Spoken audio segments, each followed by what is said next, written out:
कभी आप लोगों ने सोचा है कि हम लोग 2-3 मिनट में क्या कर सकते हैं? Actually we can solve a problem, right? और वही हम अभी करने जा रहे हैं। तो this is question number 1492, the kth factor of a number of n।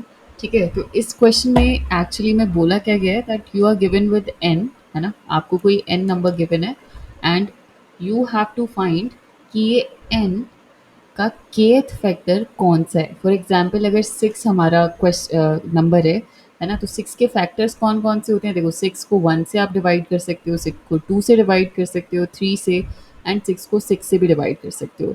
तो अब ये बोलता है कि आपको इसका kth फैक्टर फाइंड आउट करना है। kth फैक्टर का मतलब क्या हुआ कि अगर मैंने बोल दिया कि थर्ड फैक्टर बताओ तो आप बोलोगे 3। अगर मैंने बोल दिया फोर्थ फैक्टर बताओ तो आप बोलोगे 6। अगर मैंने बोल दिया फर्स्ट फैक्टर बताओ तो आप बोलोगे 1।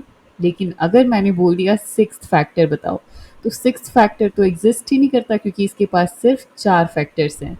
तो इस केस में बोलता है कि -1 रिटर्न कर देना। So this is our question.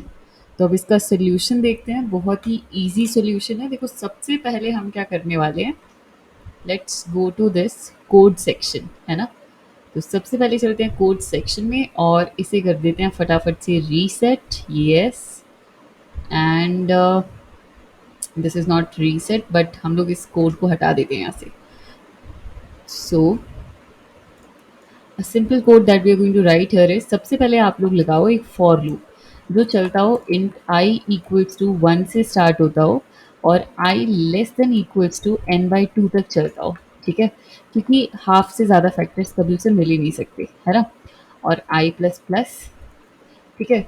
बस एक फैक्टर जो इसे हाफ से आगे मिलेगा, n/2 से आगे मिलेगा, वो n खुद होगा, वो हम बाद में चेक कर लेंगे अलग से।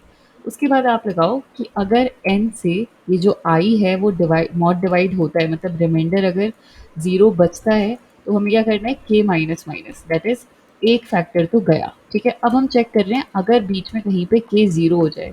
k 0 होने का मतलब है कि हमें वो पर्टिकुलर फैक्टर मिल गया है जिसके लिए हम यहाँ पर आए थे। तो यही आपका आई है, इसे यहाँ से रिटर्न कर दो। अदरवाइज आप यहाँ पर चेक कर लो कि अगर k की वैल्यू इक्वल टू 1 है, इसका मतलब सिर्फ एक फैक्टर बचा है जिसके लिए वो सर्च कर रहा है, तो वो n खुद हो सकता है। अदरवाइज आप रिटर्न कर दो यहाँ से -1 एंड दैट्स इट। हमारा क्वेश्चन सॉल्व हो चुका है।